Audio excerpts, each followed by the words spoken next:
ኢትዮጵያዊው ሱራፌ የአቡነ ተክለ ሃይማኖት የሕይወት ታሪክና አስተዋጽኦ።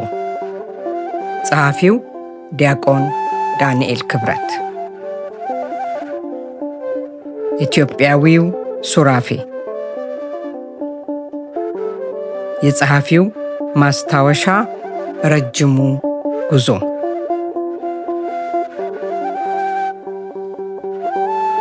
አቡነ ተክለ ሃይማኖትን የተመለከተ መጽሐፍ ለመጻፍ ከተነሳው 10 ዓመታት ሳያልፉ አይቀርም።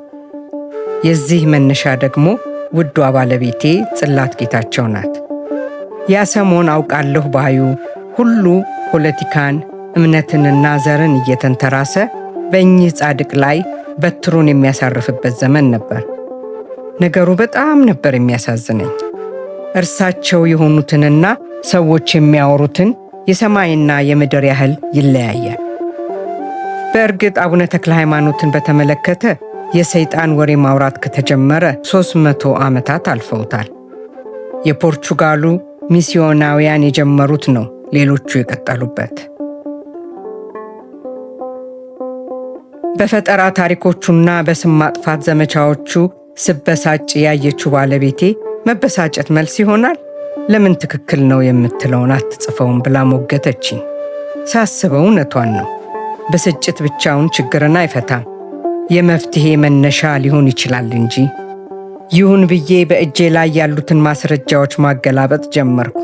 ጻድቁ ግን እንዲህ እንደኔ ባለው ሰው የሚጻፉ አልነበሩም። ስረ ብዙ ሐረገ ብዙ ናቸው። አንዱ ወደ ሌላው ስቦ እየወሰደኝ፣ አንዱ ሌላውን እያስጎተተኝ፣ አንዱ ሌላ መረጃ መኖሩን እየጠቆመኝ እንደ ጉሬዛ ካንዱ ወደ ሌላው ስዘል 10 ዓመት አለፈው።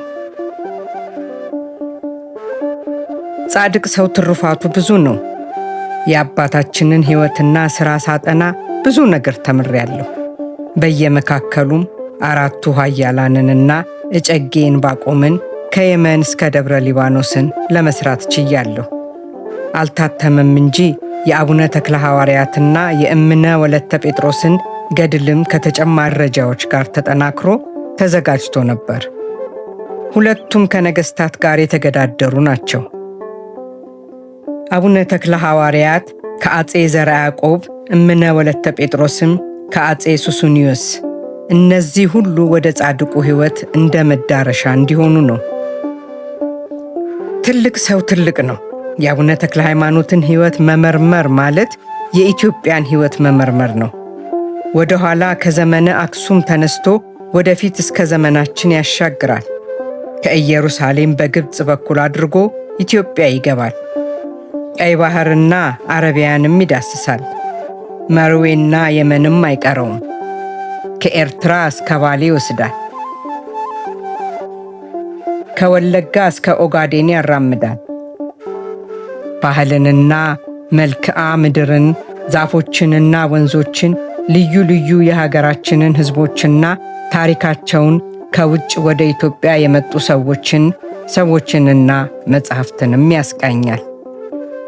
እንዲህ እንደ ዛሬ በአውሮፕላን ወደ አስመራ መብረር ሳይቻል አውሮፓ በሚኖሩ ወዳጆቼ በኩል ኤርትራ የሚገኙ መጻሕፍትንም በድካም ሰብስቤያቸው ነበር። ዕድሜ ለዲጂታል ቴክኖሎጂ! በትግራይ፣ በጎንደር፣ በጎጃም፣ በወሎ፣ በሸዋ የሚገኙ መዛግብትን አንዳንዶቹን በአካል እየሄዱ ሌሎቹንም በሰዎች በኩል እያፈላለኩ ለማጥናት ሞክሬያለሁ። እርሳቸውን በተመለከተ የተሳሉ ስዕሎችን ሰብስቤያለሁ። በጣሊያን፣ በፈረንሳይ፣ በእንግሊዝ፣ በጀርመን፣ በግብፅ፣ በአሜሪካና በካናዳ የሚገኙ ስለ ጻድቁ የተጻፉ መዛግብትን በግዢ በውሰትና በነፃ በወዳጆቼ ትብብር አግኝቻለሁ። ያ ሁላችሁም እንደምታውቁት እኛ አገር ለሚሰራ ጥናት መሰረታዊ ችግሮቹ የገንዘብ፣ የመረጃና የጊዜ እጥረት ናቸው።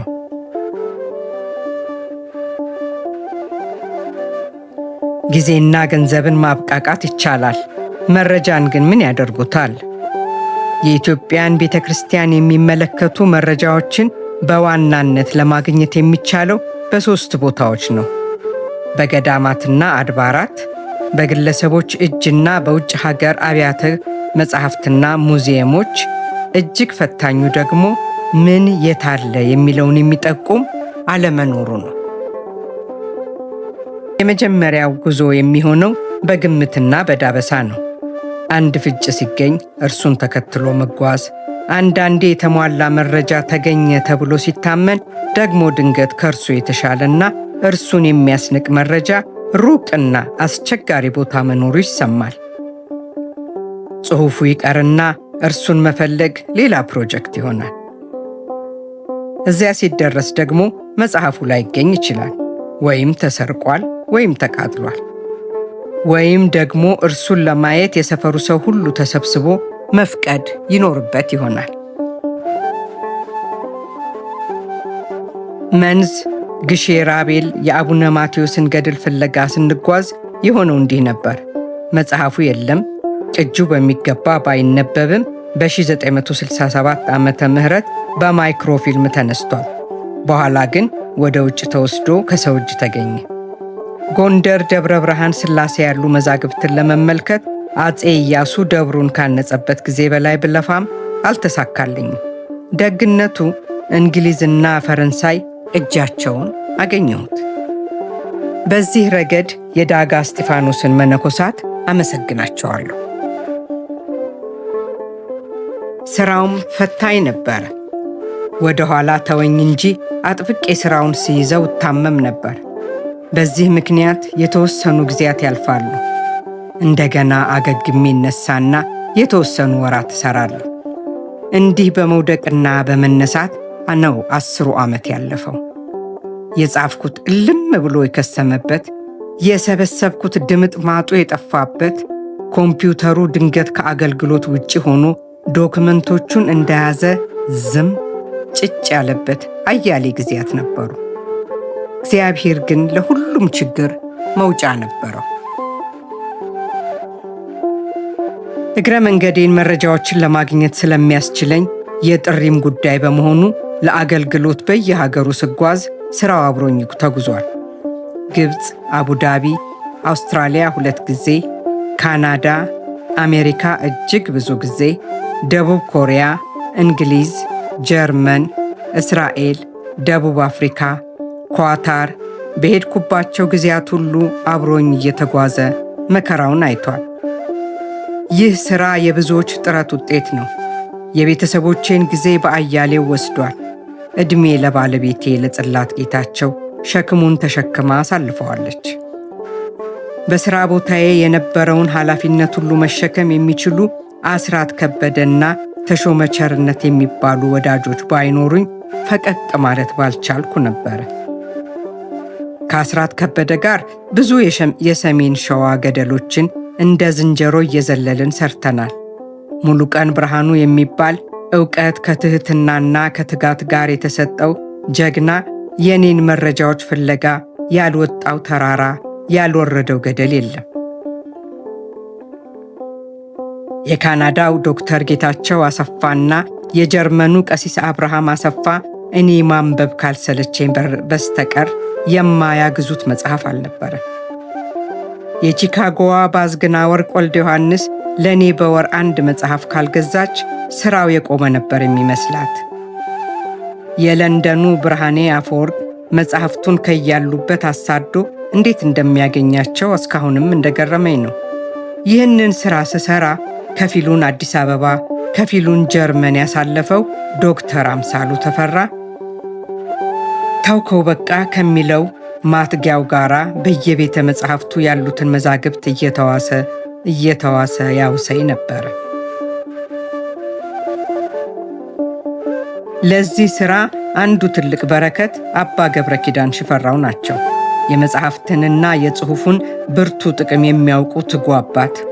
እንዲህ እንደ ዛሬ ጠቅለው ኢየሩሳሌም ከመግባታቸው በፊት ሥራውን ተውከው መሰል አሁንስ መጽሐፍ ማዘዝ አቆም ክሳ እያሉ የሚቀሰቅሱኝ፣ የምነግራቸውን በእግር በፈረስ አሳደው ካለበት የሚገዙልኝ፣ ተገዝቶ የተቀመጠውንም ወደ አዲስ አበባ የሚመጣ ሰው አፈላልገው የሚልኩልኝ አባት ናቸው።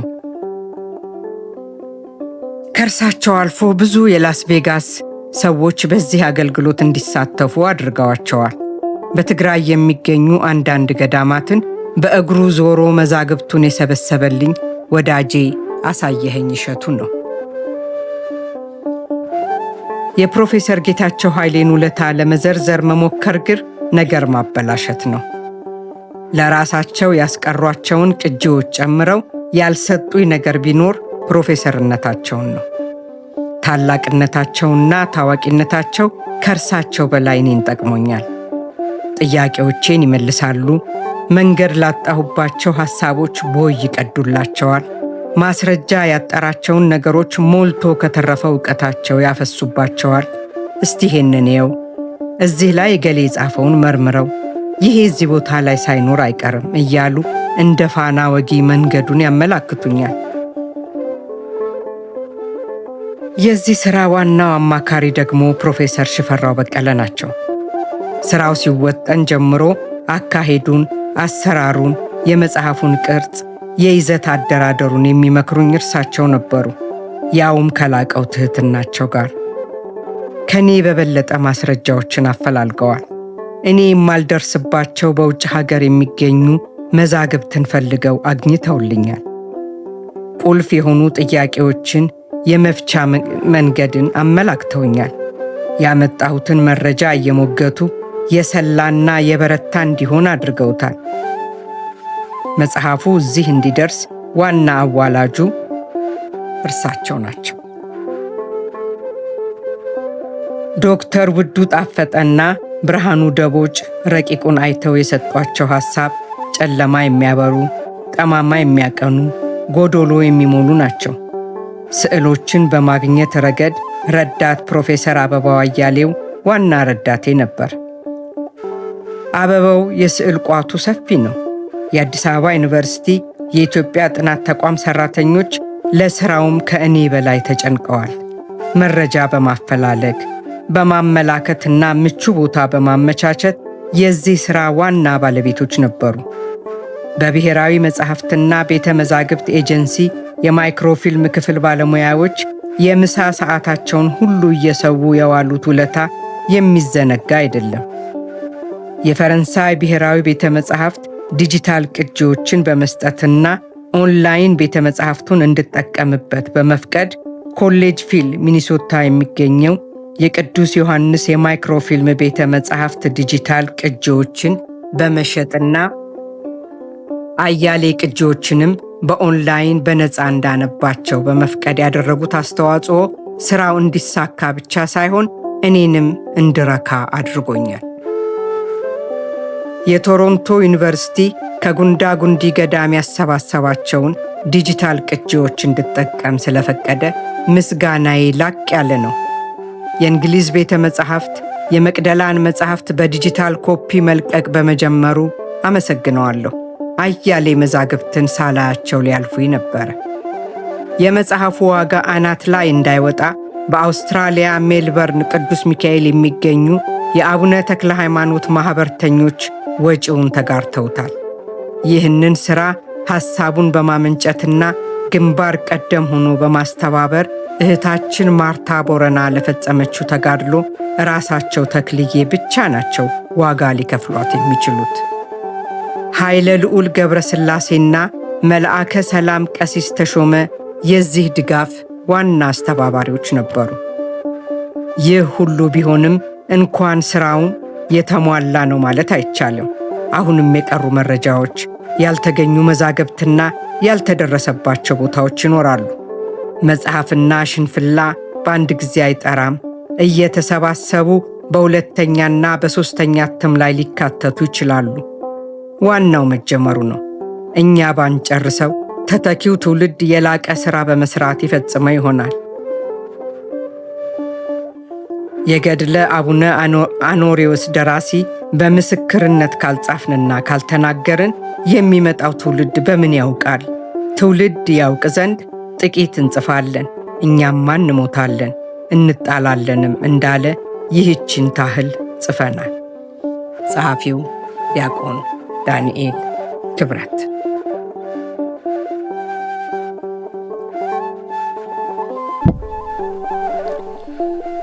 በስተመጨረሻ ይህንን አጫጭር የመጽሐፍ ትረካና የግጥም ቻናል የምትከታተሉ አድማጭ ተመልካቾቻችን ሰብስክራይብ፣ ላይክ እና ሼር በማድረግ ቻናላችንን ይደግፉ። እናንተ ሰብስክራይብ፣ ላይክ እና ሼር ባደረጋችሁ ቁጥር ጠቃሚ የሆነው ምክር አዘል ግጥም፣ አጫጭር ታሪኮች ለሌሎች ይደርሳል፣ ይማሩበታል።